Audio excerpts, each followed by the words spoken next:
Right, you can see it's sunny, hot, sweaty, and I've got the joys of doing a welding job.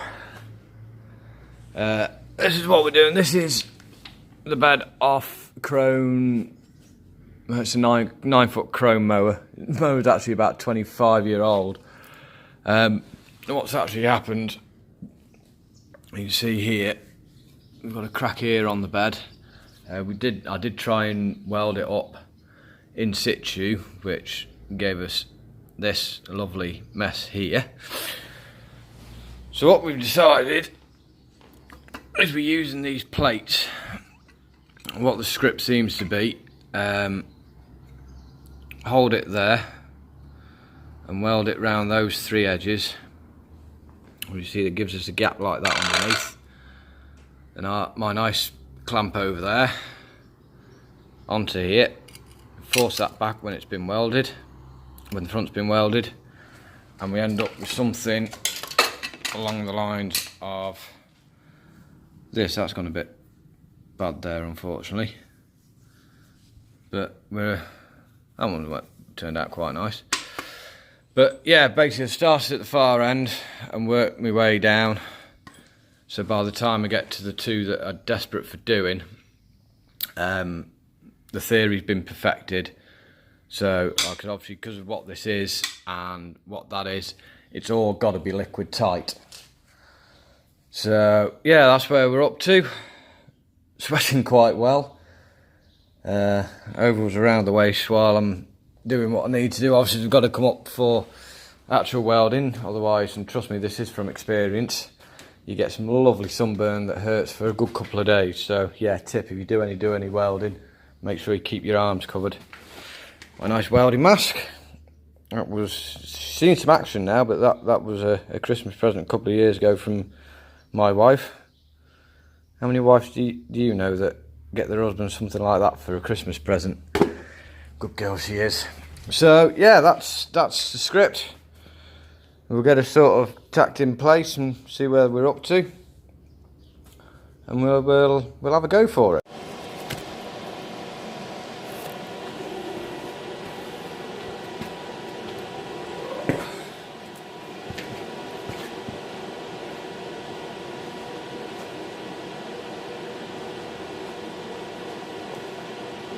Right, the welders on.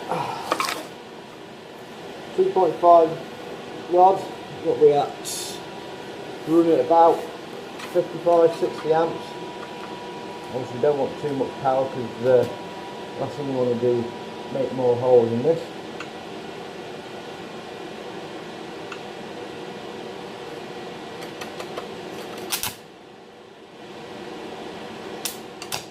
Oh, that's quite heavy.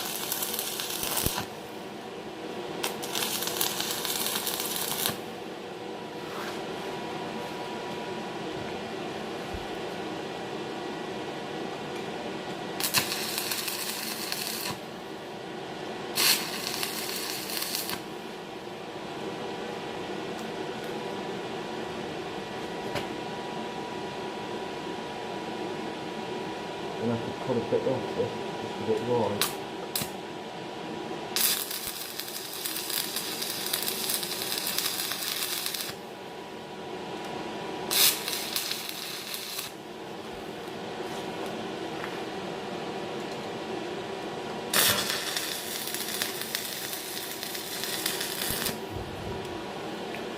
Right, so that's it, we've got it tacked in now.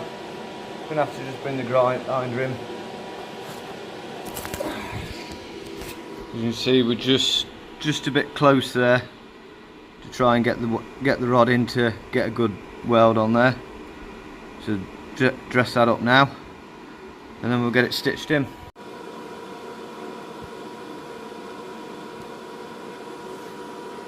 Right, so we've got all the front edge of it welded up now. So nick this back on this corner. As you can see, it pulls it down just nicely. Oh, good crunch will let you know that it's down safe.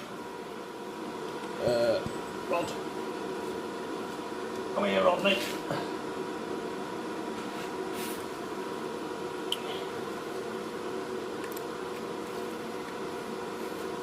Another little usage tip. I always try and have an empty can with me. This isn't to keep me hydrated, although it is a good idea. But that's where I stick my old welding rods. So then they're not laying all around the job site, ready to go into, say, oh, I don't know, tile. So just tuck this in place now.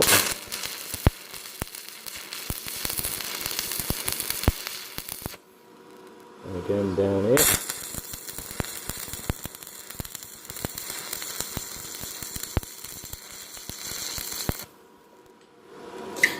Then we can move this now over onto the other side. Same script, crunching down nice and well.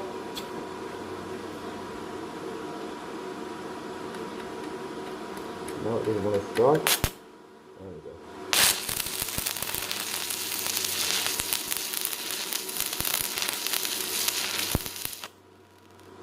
And again at the bottom.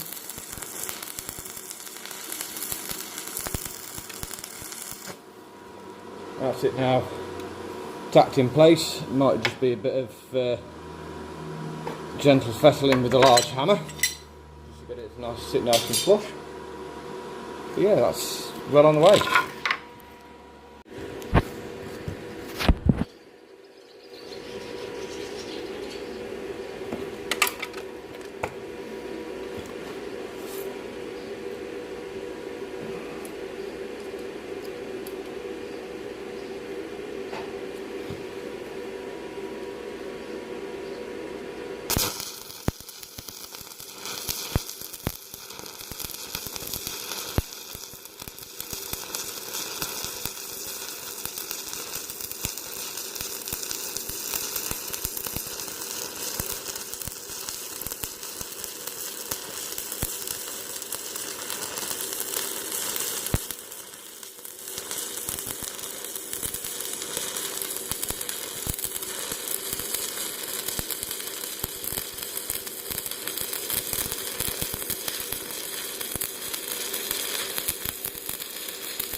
Right, so that was it, the last run.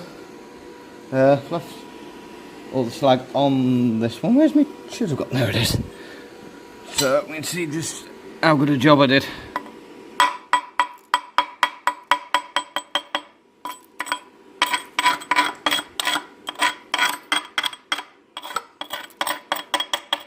There was a little bit just there. Just needs a bit of attention. And down in there we've just not got it right. I think there's a little bit just there. Yeah, so we'll give it a clean up with the wire brush, sort out our three little bits that just aren't quite right.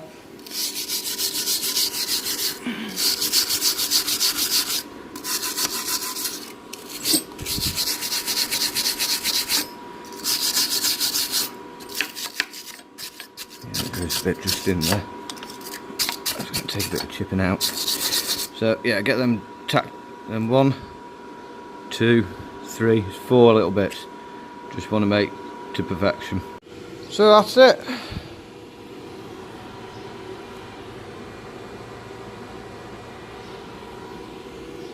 All 6 done. I can get my overalls from out over my shoulders now and try and cool down a bit. I think it's time for a nice long cold drink. Unfortunately it's a bit early for beer, still got plenty to do.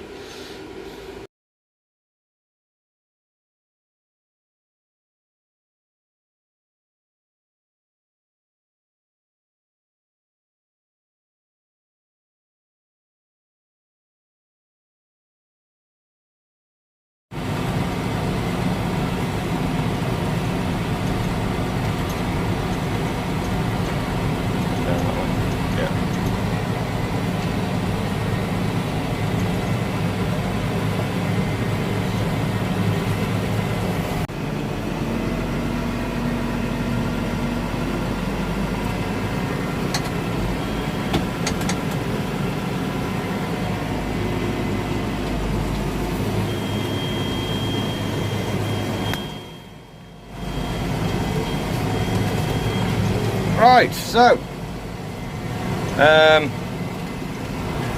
long overdue this, I think. Around this corner. Yeah, about time we had a bit of a review, I think, of the 7616 Massey. Now it's been with us a little while.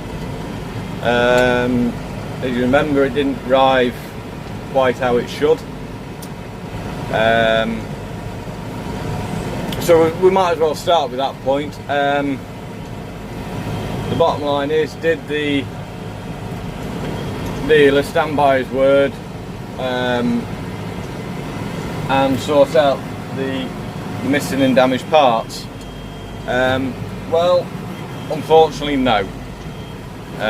You give them a fair chance and basically they've just gone quiet, just not interested in sorting it out by the looks of it. So I say I'm not going to name the dealership, I'm not going to go down that road, and yeah, it's an annoyance, but it is what it is. So, but all that said, the tractor itself seems a very good tractor. I've not had much to do with it until recently because it was primarily bought for going on the fertiliser sower, which is a job that the guy does himself. I don't. Well, he's having to go get me trained up on it, but it's sort of his job. So yeah, but I have been out with it working for another contractor. You've seen the last video or video before, or however this works. I'll be being on a 14-ton Richard Weston. Cope with that fine. And now we've got it onto what's I suppose my natural territory for this time of year, out on one of the class rates. So how we found it on the class rates? Well, one thing I like is these electronic spools. Flick them back, flick them up, done. Gear change the same, up a gear, down a gear, nice and easy, nice and simple. It's, to me, this tractor is a tractor capable of a comfortable long day's work. Everything seems relatively easy to work. I mean, we have the spools there, left for left, right for right, so you can use them independently, save having the control box in the cab. It's far easier. It's one job instead of two to do one function. And yeah, I mean, it makes it beautifully easy. That sounds better. Not quite as manoeuvrable as the Deutz, and also notably not as powerful as the Deutz. That said, the Deutz is a very powerful, very compact tractor. This is a bigger but more comfortable tractor, so it swings and roundabouts on that.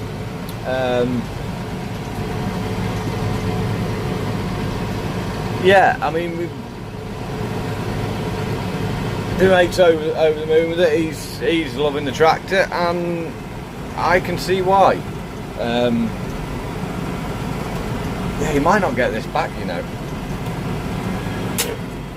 I say, I mean, he usually does the baling anyway, which he uses the Deutz for. I usually do the rowing up, share the tedding, that sort of thing. So, but yeah, we're getting on well with this thing now. That lot is all, I don't need it, so I don't use it. Hey, oh, they're coming and shifting them as well now. It's all going here, kids. So this is actually, the grass we're doing here is actually belongs to the farm that we're both on the yard of. We both sort of rent the shed spaces off, so sort of all go really.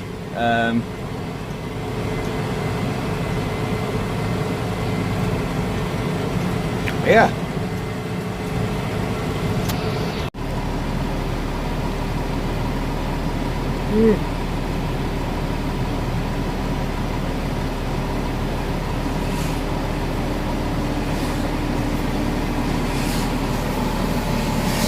Excuse me, Lord.